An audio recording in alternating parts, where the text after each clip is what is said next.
Hey, you know what they say about cost plus? You can't plus what you don't cost. All right.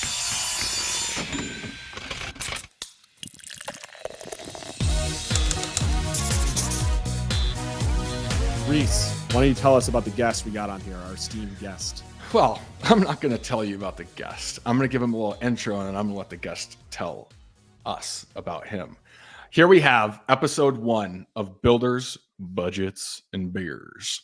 Is Mark Williams, the owner of Mark D. Williams, the premium builder of the Great White North, Elmer Fudd.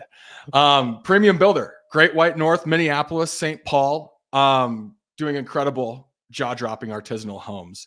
Mark, go ahead and give us a little intro, more so than what I just gave. And then I've got another question teed up for you. I don't know. I kind of want to just mic drop on that. I've never been introed like that before. The Great White North. I like that.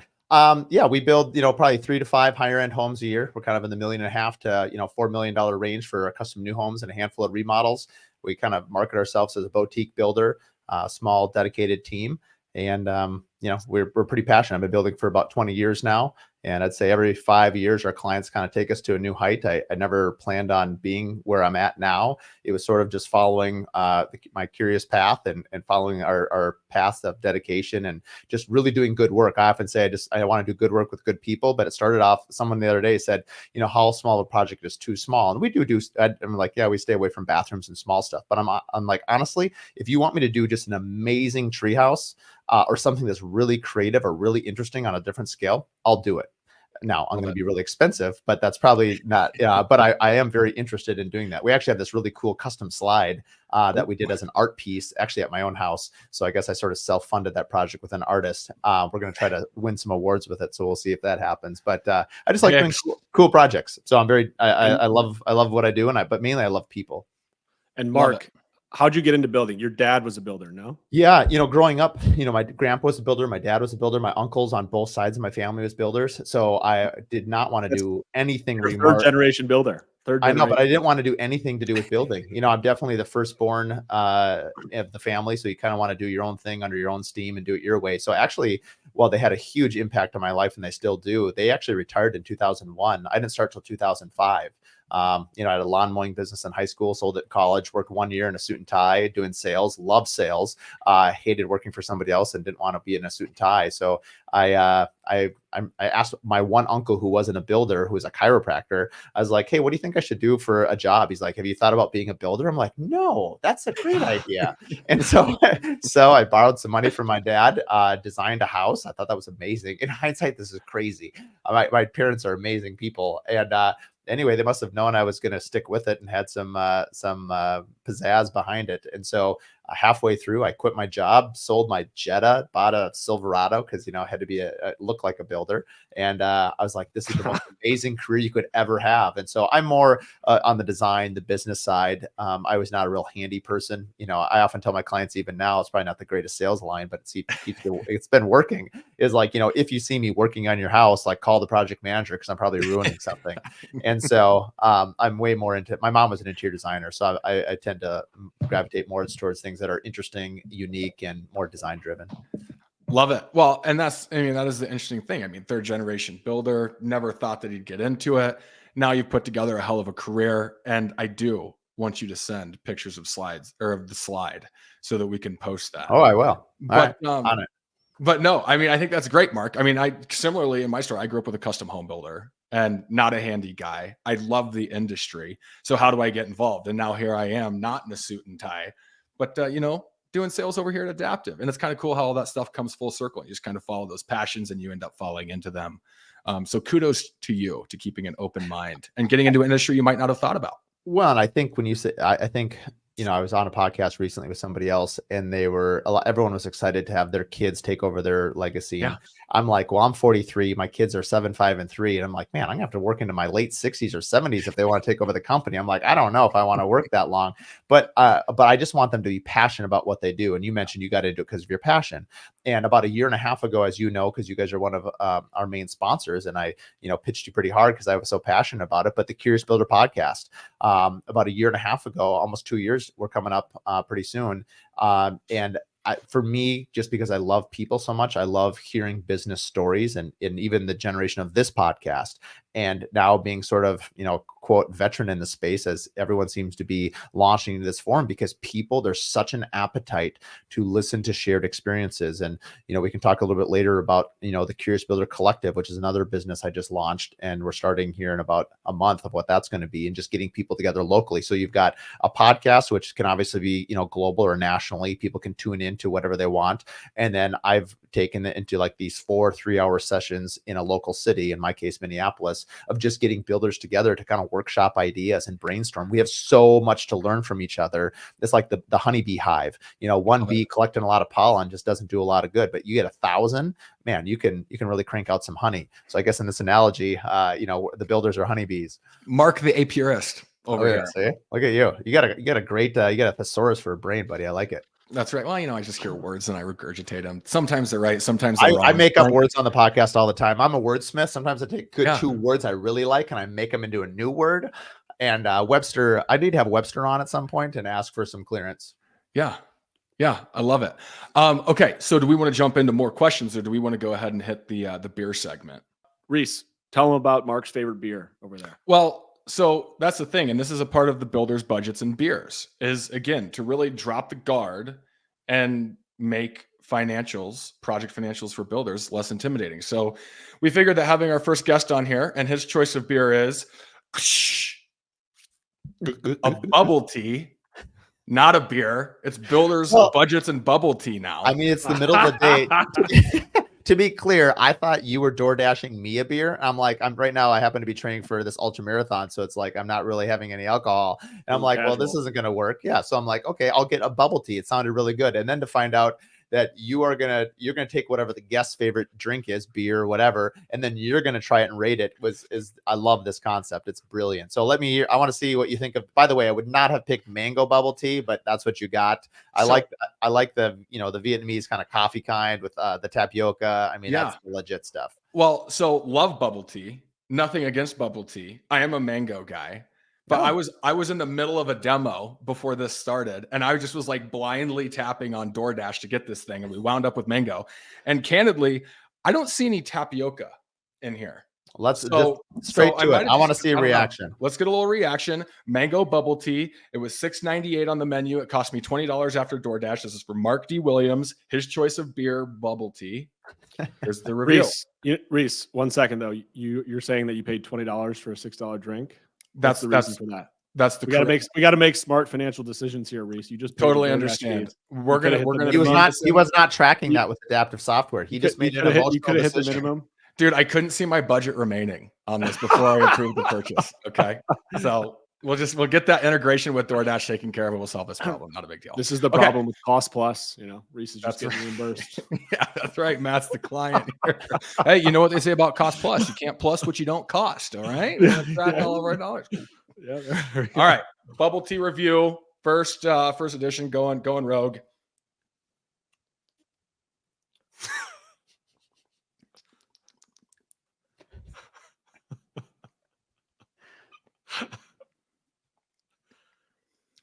I love the swishing. You think like you're a sommelier, at a high end, like the French Laundry. You're like sipping around a little Pinot Noir.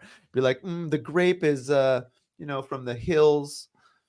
So I will say that this is a very refreshing beverage. There is, in fact, no bubble in this tea. Very fresh, though. It's very refreshing. It's not too sugary. I don't like to drink a lot of sugary beverages. But yeah, no, I would. Are we going to go rankings on this? I mean, it's a bubble tea. We can't do beer. Let's see here. This is going to fall more so in like the smoothie category. How is that relevant for the rankings?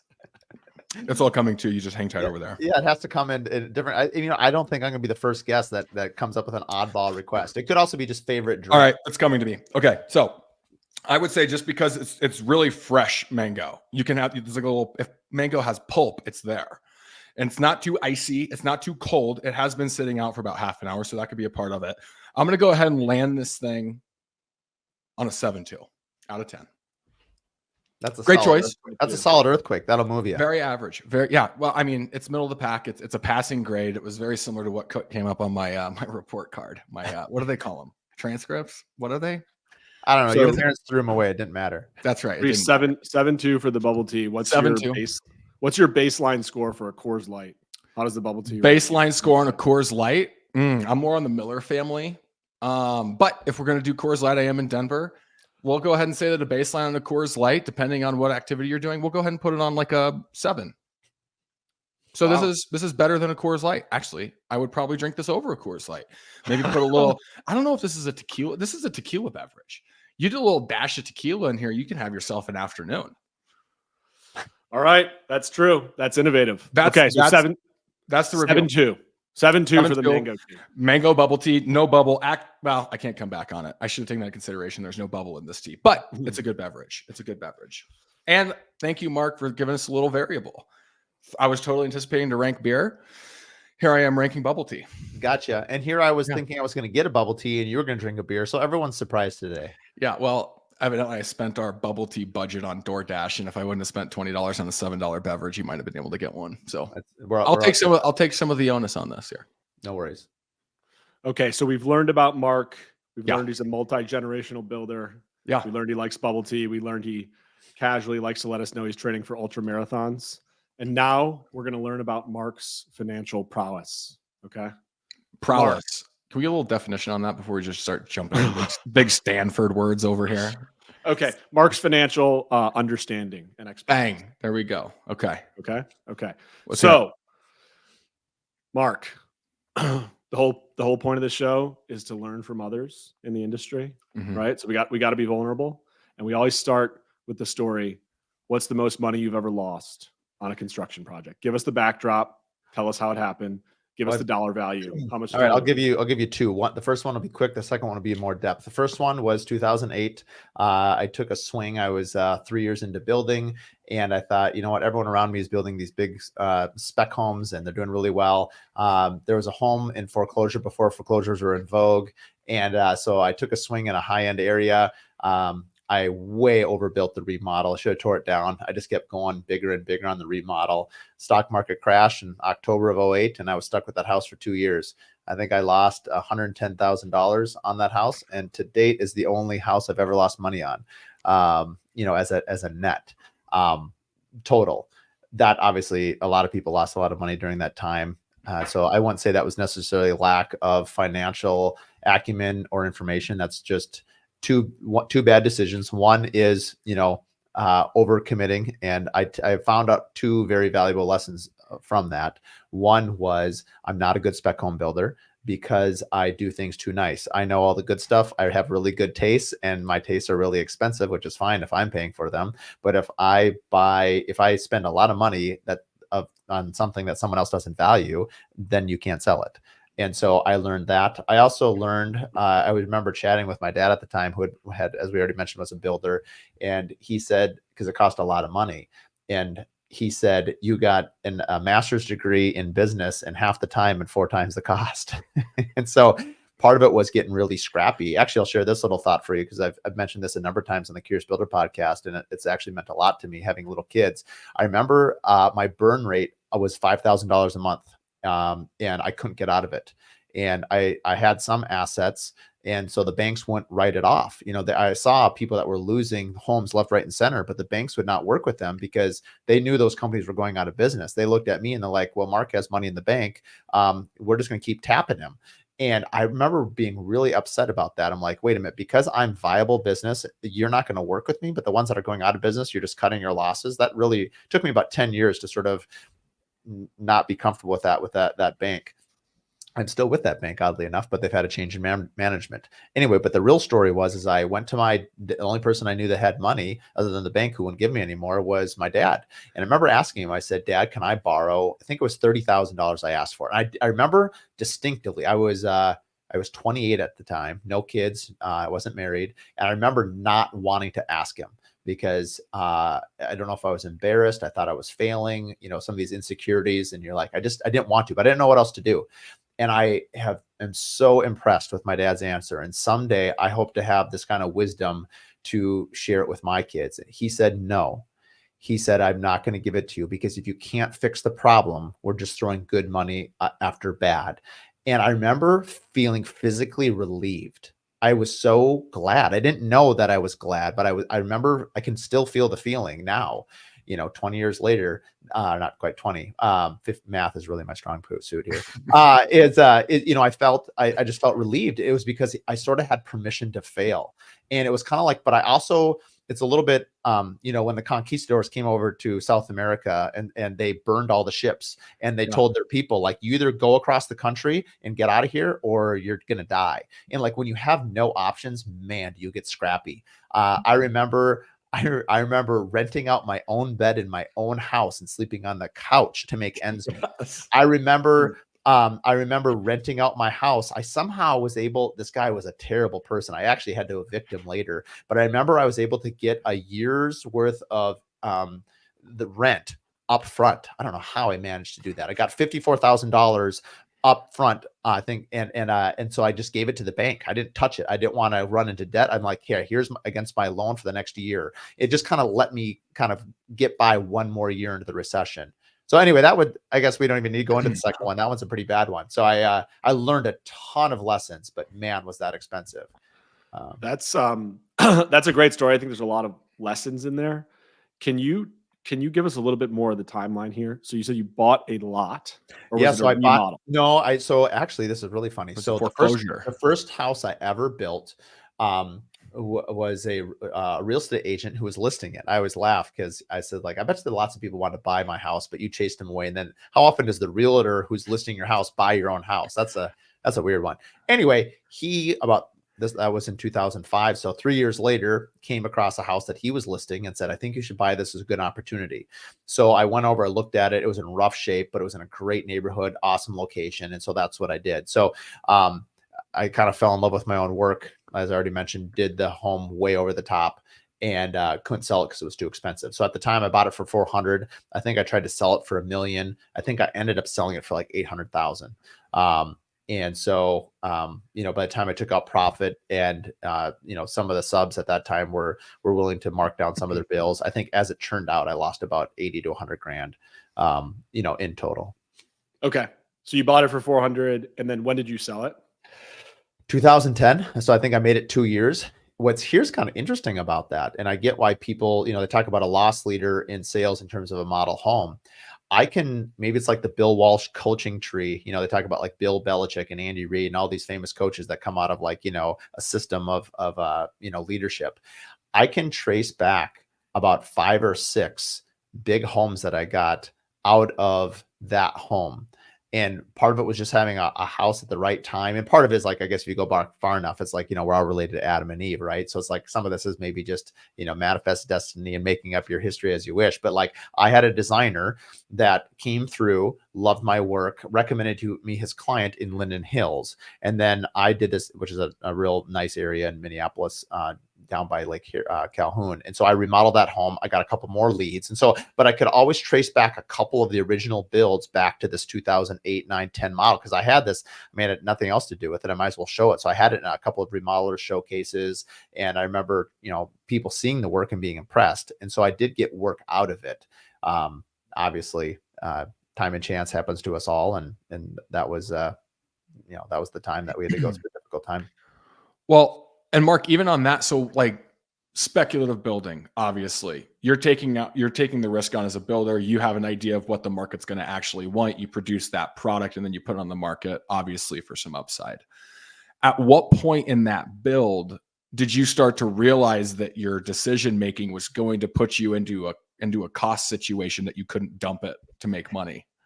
There was 2 problems. One is I kept going. It was a little bit like this is the problem with remodeling. And I was pretty young in my career. I was only 3 years in. So I didn't have the knowledge and sort of the wisdom that I have now, having done it for 20 years. But I think you sort of have to make some mistakes to learn too. Yeah. And so I think I didn't have an internal compass to really guide me. I had been mostly a new home builder at that point, and this was kind of my first big swing. For instance, I couldn't afford to do a $1.5 million, $2 million new home. I know I could buy a $400,000 remodel and make it nice. If I had done it for like 600 or 700, I would have made money. I would have been just fine. I also wouldn't have learned all these lessons. And so it's kind of like you can't, rewrite your history. So I think towards the end, I think also at that time, I was very financially inept in terms of like, I did a sworn construction statement. I certainly got bids on things, but I was kind of like designing on the fly. I mean, that was well before I had interior designers and architects and really a clear line of sight on what I wanted to create. I mean, I would never build a house for a client the way I built a house for myself. And I actually heard this great quote recently, from Walt Disney, and someone asked him, what was Disney World going to cost? And he said, I'm innovating. I'll let you know when I'm done. Like, sometimes as a creative person, you're creating things on the fly. And so you don't, a budget sort of gets in the way of creativity.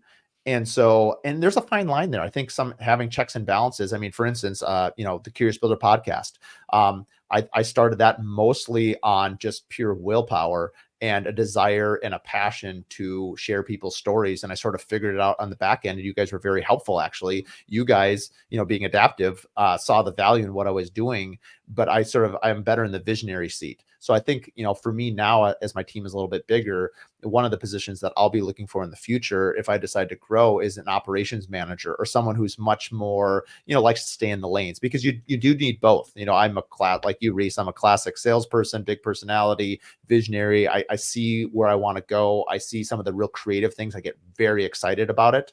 But you definitely, you need some structure around that enthusiasm as well. Structure. Yeah.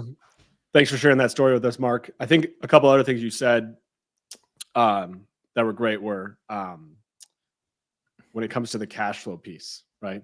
Like the importance of cash flow, where you were able to get somebody to pay you up front rather than monthly. That's a great example of cash flow management in your business. I mean, a little bit of an odd situation to be doing it, but nice little cash flow save there. Yeah, and I think, it was interesting. Like I mentioned, my daughter's young at the time. She was 6. We went and last summer, we did a lemonade sale with her and one of her girlfriends. And it was happened to be a super hot day. It was like 98 degrees. They had all these little things that they made, and all people wanted was lemonade. Well, I had to go to the lemonade store 3 different times. And I told her, I said, May, I said, remember that you're gonna have to pay me back for this lemonade. You're making money now. And I wanted to teach her about debt. And I was so proud of her. I'll remember this because she's gonna own a company someday. She's just got the it factor all over her. And she said, can I repay my debts right now so I don't have to remember later? And I was like, proud dad moment. I was so proud. I was like, yes, that's exactly, because that's what I was doing to relate to the story. I took that 54,000 or whatever I got from, I still remember his name. I won't say his name because he's a total turkey.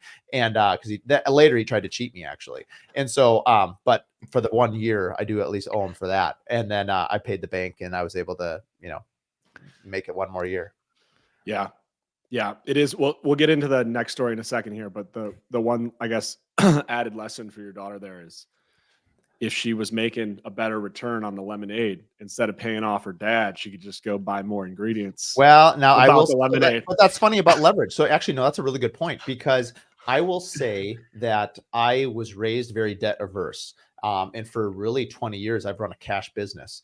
And when I say that, I mean, obviously, if I bought land or I built a home, I did borrow. But I mean, I've just never taken big positions because I wasn't comfortable with it. I think, again, you can't rewrite your history. I know that I would probably be in a more financially robust place if I took, bigger positions and leverage it. I've always sort of been concerned with paying down debt. And I was always sort of told that by my dad, like, if you pay down debts and things go bad, you don't owe anybody any money. And because of that 2008 thing, I mean, here I am, Totally. 13 years later, and it's still a foundational principle. I can't get away. In fact, right now we had a couple jobs in the last 6 months. We had 2 big $3 million jobs that they canceled because of interest rates. And so I have a line of credit, and I've been borrowing against that, just to keep things even. And it makes me super uncomfortable. But it's sort of hilarious if you talk to other builders who are like, this is the first time in 20 years, and you went through 2008 where you haven't had to borrow money. Like, grow up. And it's just like, I am a very debt averse person. I don't know, but because you're not wrong. I mean, I see people around me that have taken, leverage positions, and they're okay with the spread, and they make a lot of money. It just hasn't been the path that has been comfortable for me. Yeah. Yeah. So the main takeaway is debt. If everything's going well, debt is great. It'll supercharge your returns. If things are going down, you might need to let some stranger move into your house and get him to pay you rent up. No, it wasn't a stranger. It wasn't a stranger. Here's the funny, that's so funny. So these guys were both going to college, and I'll say their names on the air because they're delightful people. Nevin and Carlin Pontius, they're brothers, and these guys are guys that could take a penny and stretch it a mile. And they were actually we had 5 guys in our house, in the mid 2000s. They were going to college. And I remember it was only I charged them like $200, whatever it was. I was sleeping on the couch just to have $200 more at that point. I mean, I think this thing of being scrappy, it was more of a mindset. It was like, do anything you possibly can to either make money or cut costs. And in that sense, I was sort of trying to do both. And it only lasted for like 3 months. I think I remember getting this job, and I was like, all right, get out of my room. That's my room. And, go back to the basement, you cave dwellers. But anyway. We're going to talk about the story of your most profitable job, the one you cleaned up on, that you did ethically, and the clients got a superior product, but you made just hand over fist money, just stuffing money in the old college fund. What'd you do? What was the project? It's so funny when you asked me this question, I honestly couldn't think of one. I could think of the losses, but I couldn't really think of, I think that's, what probably, I'm a competitive person. So we had obviously successes, and I can think of, to me, I mean, obviously we want to make money, and there are some in hindsight that now that I look back at it, like we did very well. Like 2 or 3 in particular that I'm thinking of. But to me, the one that was the real one, where it was a very unique, rewarding project. We made money, but the key ingredient is the client was amazing. In all 3 of the jobs that I'm thinking of where I've made the most money, it was always the client that was also, here's the crazy thing. I remember, this is another dad story. I have so many stories. It's, I guess, the benefit of your dad. Mark, I want to hear numbers. So as long as this answer includes numbers, cheddar, zeros. Okay. Well, so the first one was 18% I made on a home in like 2000, mid 2000s. And for me, that was way before I didn't even know what margin and markup was. So it was markup because I didn't know what margin was. And so I was like, okay, that was 18%. I actually remember feeling guilty because I was charging, it was a fixed bid. I had tried to do it usually back then I was doing about 12% markup. And I wasn't charging for project management, insurance. I was a one-man band. I had one other guy. So I just was not sophisticated in my charging, right?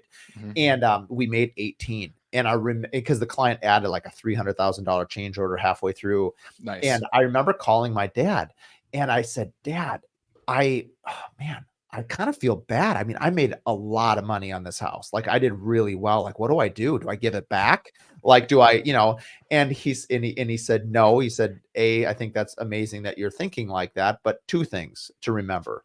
One is the client happy? And I said, they love their house. Every time I'm with them, they're so excited, and they brag to everyone how amazing their house was. Amazing house. And he said, so your client is amazingly happy. They think that they're getting a great value, and on top of that, you are supporting all these other trade partners and people that are also, you're supporting all these other small businesses. And then he said something else that sort of changed my mind. He said, someday when they go and sell that house, they're going to make substantial return on it because of your quality.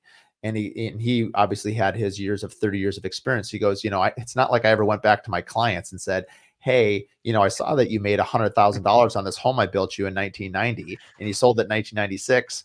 I would like some of that return. And, I think one thing that we sometimes lose track of as a builder is that our client, and actually this is probably a good sales pitch for the builders listening for their clients, that I'm not saying that your home should be your only asset or should be your investment vehicle, but that doesn't mean that it won't be. Right. And so they often, because it's land is a finite resource, and inflation happens. It continually goes up. It's why home ownership in America is sort of, quote, the American dream. And actually affordable homes is a whole nother podcast of getting people into that path, because there's so many tax advantages around owning your home. But the long story short is a lot of our clients make significant wealth because of the homes that we build them. So, for those that are out there listening, where you do maybe make more money than you thought, remember the value that you're bringing to your clients. And also remember, you lost a lot of money on some other ones. And, as an average, sometimes you do a little better than another. Or, the other thing too, is it's sort of a trick in your brain. Like if you are doing really well in a job, you kind of have a little, pick up in your step, you kind of have a little more, zip to your your life, Your vibe. your vibe. Yeah. Thank you. Your Yeah. vibe is attracting your tribe. So when you are interacting with your client, guess what? You're probably way more positive. Hey, and then guess what? Here's what, it's kind of this manifest destiny thing again. That like a change order comes up for $100. You're like, you know what, guys, I got this, because at this point, you're sort of ahead. And now guess what? The client is even more impressed with your ability. So once you start making money, like profit is not a dirty word. Making money is not a bad thing. Making money allows you to treat your client in the way that they wish they could be treated. Now they're not only having a great home, but now they have a great process. I mean, it's just a win-win all the way across the boards. And all three clients that I'm thinking of, the ones that we've done the best on, the clients I would tell you right now are probably our biggest fans. And so it's not an accident that your best clients also got the best value. And I think deal is the wrong word. I think the best value, because the value is really speaking to the relationship, the process, the experience. So many, you hear these horror stories, unfortunately, where people, have a terrible experience. And, how much of that experiences could be, self-inflicted because the client set a budget that was unrealistic. The builder wanted to say yes. And then, my new line right now is I can disappoint you once, or I can disappoint you 100 times. And the idea is like, do I tell you that first time when we present budgeting to you, or do we, let's say the job is a $2 million job, you cut out 300,000-400,000, then the entire build, guess what always happens? They add it back in, but they kind of are miserable the whole way because they keep feeling like they're going over. So sometimes clients can't help themselves. Well, and Mark, I think that's super interesting because like here you're not even talking about like an 18% profit margin. You're talking about an 18% markup. And that was like one of the most notable. But then how you tie everything back into when you are making money, you've got a higher energy. And then even when you do come through and close on these projects where you do hit a higher profit margin, you're providing better experience, right? You're truly getting the client paying a premium, not only building an incredible home, right? A 7-figure project, 8-figure project, whatever it is. The point is that they're not going to invest that type of money into somebody who's not bringing that energy, who doesn't have that backlog of experiences and losses and that type of wisdom to come through and be like, the number is the number. This is how we're going to make money. And this is how you're going to get the Mark Williams experience. I can disappoint you once on the front end with, I thought I was going to get a house for $350 a square foot and it came in at $450, or I can sell you the $350 knowing what you want. And the whole way is just going to be dragging you through change orders and managing expectations when all that should have been on the front end. So I think you're spot on. I think that's a super valid way to look at things, of not trying to provide an experience that others aren't paying for that you're providing. Yeah, Reese, I think that was a great point there on it's less about the profit margin. Mark, was that your profit margin? 18% of your markup? That was markup. Yeah. Okay. At that point in my career, I didn't know what the difference was. Well, and even then, what's your overhead? But from that point, it was just a few of you, right? So your overhead's going to be fairly low. So you're probably clipping. You're probably clipping like a 10, 12% profit margin on that still.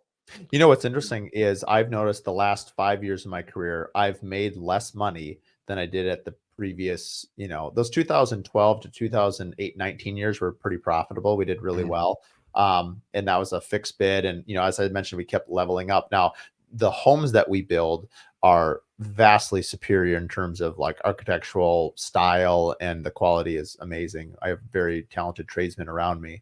But we make far less money today than I did, 5 years ago. And a big part of it now is, and this is where, let's say, Adaptive has helped a ton, is understanding, the budgets in real time and really understanding, right now my business knowledge and financial knowledge is catching up with my skill in building a home. I've always had the skill to build the home, but I have not really had the business financial reporting to be as accurate as I needed. On top of that, I had a few key employees that fumbled the ball a lot. And so part of it is, it's not an excuse because I hired them and I kept them. I've also, to quote Disney again, Disney had a famous quote where he said, hire slow and fire fast. And I do the opposite. So once I like someone, it's so hard for me to say goodbye to them. I'm a very sentimental person. And so it's, you pretty much have to be just a terrible human being or cross like a line of just like no return for me to sort of say like, you're done. And so that's just my own personality flaw, I guess. Yeah. Yeah. But I think, so the point that Reese was making on it's less about the markup itself, right? So the fact that you made 18%, and it's more about the total costs on the project and how that compares to both the value that you deliver for those costs and their expectation initially and throughout the project, right? And it sounds like in your case, you were able to control the overall costs, right? If you're a customer, what would you rather have? Mark make 18% on $1 million house, or another builder make 10% on a $1.5 million house, right? You controlled the overall costs, and then you were transparent up front with how much it was going to cost. Yeah, you're right. No, you're right. That house that you mentioned, actually the two homes, two of them were fixed bid and one of them was a cost plus model. I have done better with fixed bid. I think managing the risk myself. It's kind of like you get the sale and then you can kind of go back and try to, it kind of provides this incentive to see if like you can, find, some more, juice in the lemonade, if you will, to, see what you can do. It's sort of as a salesperson, we sort of need to be incentivized one way or another. And there are certain places where the cost model just works better. During COVID, it worked really well because we weren't hit with escalation prices. We also did some really complicated homes that were sort of above our punching weight that, once we started them at that time, windows, for instance, were 28 weeks out. Well, how in the world do you bid and order everything on a closed bid model? It was frankly, I don't know how anybody could do a fixed bid, so that was really it was two things. One is the market dictated that you sort of had to do cost plus, and two, the stratosphere in which we were just launched into this higher end range. I was not as experienced at that time in those homes and that caliber. So it was the right move at the right time to do it. Now that I'm very comfortable in that strata and know what those things cost, I'm very comfortable going back to a fixed bid model, if that's what the client wants. Love it. I hear it all the time. In demos. I mean, it's a Chevy Ford thing, right? So I take that back. Sometimes people are like, yeah, we'll be running fixed price. Yeah, sometimes we'll be running cost plus. But it really is, it's about making the best decision for the business in the economic climate that you're in, right? Because they're both forms of risk, right? The fixed price, you get all the upside, but you're locked into a number. And if you're not tracking costs, then it's just a race to margin, right? But if you are in a little bit more volatile market where commodities are going through the roof, we have supply chain issues, you can't give those customers that locked in price. Hit the cost plus. That's what we talked about a little bit earlier, is it's so difficult and challenging to manage, but you mitigate all that risk while also being able to focus on providing that client experience. So I think even just like the fixed price and cost plus model is just an interesting conversation in itself, because some guys live and die by either or, all based on experience. It's a personality thing, and also the client personality. Some clients feel more rest assured when they can see every invoice and see everything.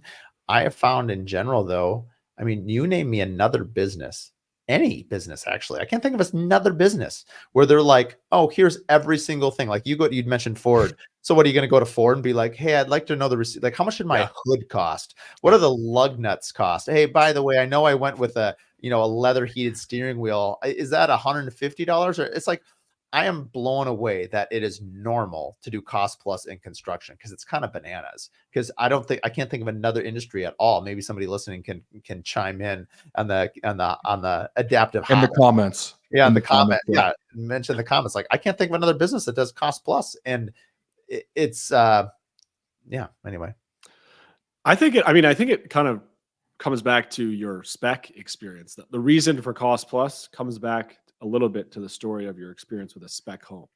Like, you as a builder, you have a certain level of expertise. That expertise does not mean that you know how to predict how markets are going to perform. And homes are built over a long period of time, right? Or period of time. So without the cost plus model, what's nice about it is it removes that risk from your business, when really that's not the game your business is in. The issue is that it creates potentially bad incentives and confusion and disputes. And then there's the administrative headache, unless you have adaptive. But yes, I think that's the reason for cost plus, right? Is to isolate in on what you really do well as a builder. Yeah. Yep. And I think, either model can be successful as long as you know kind of how to harness it and, how to drive it. So, and it all comes back to one thing, though, communication, because no matter how you slice it, whether you're communicating verbally, obviously now with, financial tools and, AI platforms and, digital softwares like Adaptive. I think I heard recently on a podcast that shout out to Modern Craftsman. I think Nick was mentioning on the one that you were on, Matt, where it was, this year there was 670 vendors at the International Builder Show, and it was like a third, 30% more than it was the year before. And the biggest growth sector was the software space. And it's finally the tech, building has been very resistant, and it makes sense, right? I mean, you're building things, by hand, and there's a very nostalgic and kind of old-fashioned way to it. And some of those things won't change, but administering and obviously you have shown great leaps and bounds of how AI can help with bill pay. What used to take us, hours, even sometimes days to do a draw, to track it, get everything. It takes like less than a minute. Honestly, that's crazy use of time. When you guys showed me that, you could take all our draw formats, take all of the invoices, they're already in there, and then reproduce it on a single draw from a cost plus model, it's an absolute game-changing no-brainer. Well, and even to tie this back, like, obviously, Mark, thank you for the shout out. We appreciate you. But it all comes back to like the fixed price and cost plus concept of, you said communication. I would say cost. It doesn't matter if it's fixed price or cost. It's still knowing in real time what are your actual costs and how you're tracking on either commitment to a fixed price, fixed cost contract, or how am I actually making my markup and my money on these costs. Again, it's so you can't plus what you don't cost.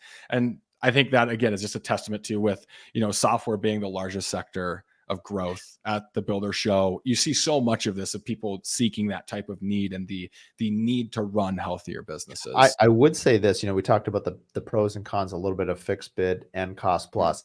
I actually think it would be just a good exercise for every builder to run like 2 jobs of each at some point in their career. Yeah. I think it's only going to help your financial understanding, your business acumen, and just really understand some of the challenges, because the more you've exposed yourself to it, you can kind of see, the nuances of each one. And so I think from just expanding your knowledge in your brand and your build, I think it's valuable. If you haven't done it, try it. And I think even though it will be littered with a few minds, because you do have to learn a little bit, I think in the long run, it will make you more profitable in whichever one you choose to continue with. Love it. All right. Well, that was Mark D. Williams, a man of losing money, a man of making money, and a man of infinite wisdom. Just an absolute savant in the space. Just more real-time experience than one could ever beg for. Do we have anything else, fellas? I got to jump. I'm telling you, I'm going to miss this flight or I'm going to make this flight. Go get on that. It's all about rolling the dice. You're going to be drinking Mile High and mango smoothies on the airplane if you didn't get going, buddy. Thanks for having me on, and we'll see you guys soon. Appreciate the pitch there, Reese. You can be my pitch intro guy anytime. That's what I do for a living, Mark. That's what I do for a living. See you guys. It was awesome having you. All right, everybody. All right, see you later. All right, see ya.